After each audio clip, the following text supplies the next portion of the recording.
ഈ തിരുവാതിര കളി വേദിയിലേക്ക് ഒന്ന് പോയാലോ?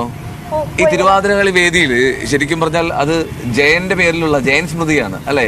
ഒരു പൗരുഷത്തിന്റെ ഗാംഭീര്യം നിലനിൽക്കുന്ന ജയൻ സ്മൃതി വേദി ഇന്നലെ പക്ഷേ മംഗമാരുടെ അല്ലെ? അപ്പൊ ഒരു മംഗമാരുടെ സൗന്ദര്യം തുളുമ്പി നിന്നു ഇന്നലെ ജയന്റെ പൗരുഷം നിറഞ്ഞ വേദി. നമുക്ക് കാണാം തിരുവാതിര കളി ആ റിപ്പോർട്ടിലേക്ക് ലല്ലു തയ്യാറാക്കി.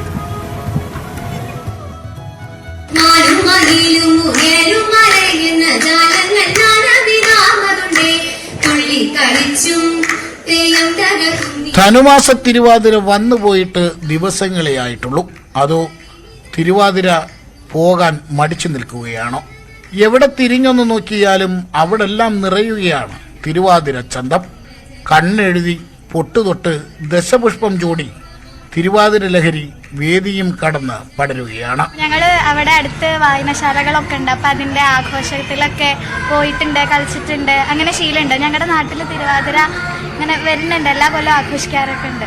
ഞങ്ങളെ സംബന്ധിച്ച് എല്ലാവർക്കും ഭയങ്കര സന്തോഷമുണ്ട്. ഇത് ഇപ്പോൾ പ്രോഗ്രാമിനല്ലെങ്കിൽ കൂടെ നമുക്ക് ഇങ്ങനെ നമ്മൾ പാരമ്പര്യമായി ചെയ്തു തന്നൊരു സംഭവം പഠിക്കാൻ പറ്റി. അതിന്റെ ശരിയായ രീതിയിലുള്ള അറിവുകൾ കിട്ടി. അതിലൊരുപാട് സന്തോഷമുണ്ട്. കളിക്കും. അണിഞ്ഞൊരുങ്ങി നിൽക്കുന്ന മക്കളെ നോക്കി ആത്മനിർവൃതിയോടെ നിൽക്കുന്ന അമ്മമാരുടെ മുഖത്ത് ഒരു തിരുവാതിര രാവ് കഴിഞ്ഞ സംതൃപ്തി. പഠിച്ചുറപ്പിച്ച ചുവടുകൾ അണുവിട പോലും തെറ്റാതെ അരങ്ങിലെത്തിച്ച ശിഷ്യരെ കാണുമ്പോൾ അധ്യാപകരുടെ മുഖത്തും തിരുവാതിര നിലാവ് നിറയുകയാണ്. ഇവർക്ക് അറമയ്ക്ക് ടെൻഷൻ ഉണ്ടായിരുന്നില്ല. എനിക്കറിയാം അവർ നന്നായി ചെയ്യുമെന്ന്. ഫ്രീ മൈൻഡ് ആയിട്ട് ഇരിക്കുന്നുണ്ടായിരുന്നു. ആ കയറുമ്പോൾ ആ ഒരു ഫ്രാക്ഷൻ ഓഫ് സെക്കൻഡിൽ നമുക്ക് ആ സ്റ്റേജ് കയറ്റുമ്പോഴുള്ള ഒരു ഇതുണ്ടല്ലോ, അവിടെ വെച്ച് എന്തെങ്കിലും പറ്റുമോ എന്നുള്ളത്, അങ്ങനെ ഒരു പേടി ഉണ്ടായിരുന്നു. അല്ലാണ്ട് ഇവർ കളിക്കോ തെറ്റോ അങ്ങനെയൊന്നുമില്ല.